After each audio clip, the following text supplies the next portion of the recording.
कहानी यूं शुरू होती है कि एक दिन खलीफा हारून उर रशीद अपनी बेगम मलिका जुबैदा और अपनी कनीज़ों के साथ बगदाद में समुद्र के किनारे से गुजर रहे होते हैं।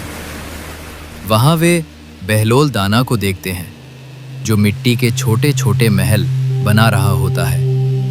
मलिका जुबैदा उसे सलाम करती हैं और पूछती हैं, बहलोल, ये क्या कर रहे हो? बहलोल जवाब देता है, मैं जन्नत के मकान बना रहा हूँ। मलिका पूछती है, क्या तुम ये बेचते हो? बहलोल कहता है, हाँ, बेचता हूँ। मलिका मुस्कुराकर पूछती है, कितने में? बहलोल जवाब देता है, 1 दिरहम में, क्योंकि आज इस पर सेल लगी है।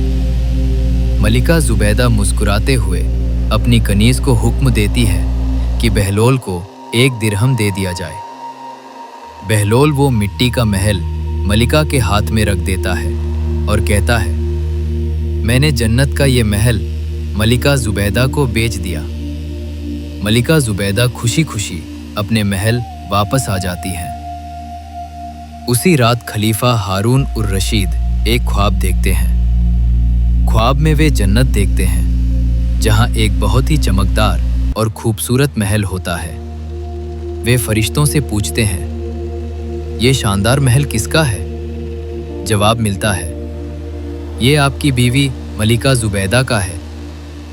हारून उर रशीद जब उस महल में दाखिल होना चाहते हैं तो फरिश्ते उन्हें रोक लेते हैं और कहते हैं, आप इस महल में दाखिल नहीं हो सकते। सुबह उठकर खलीफा बहुत हैरान होते हैं।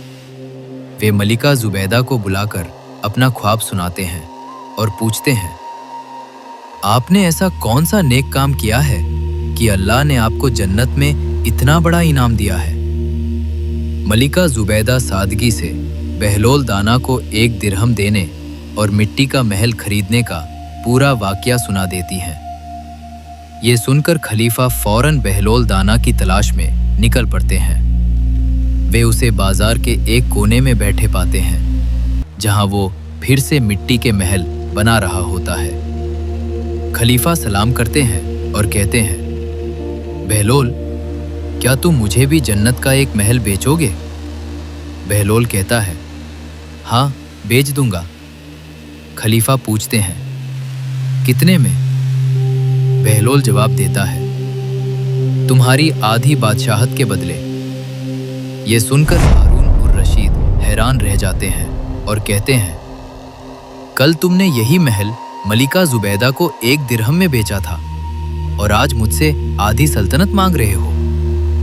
बहलोल दाना मुस्कुराते हुए कहता है खलीफा, मलिका जुबैदा ने वो महल बिना देखे खरीदा था। उन्होंने जन्नत नहीं देखी थी, सिर्फ अल्लाह पर भरोसा करके सौदा किया था।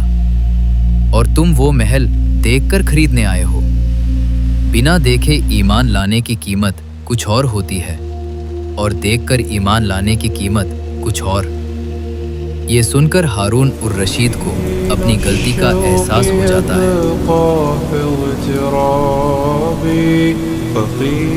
Like, share and subscribe. Allah Hafiz. See you in the next one, inshallah.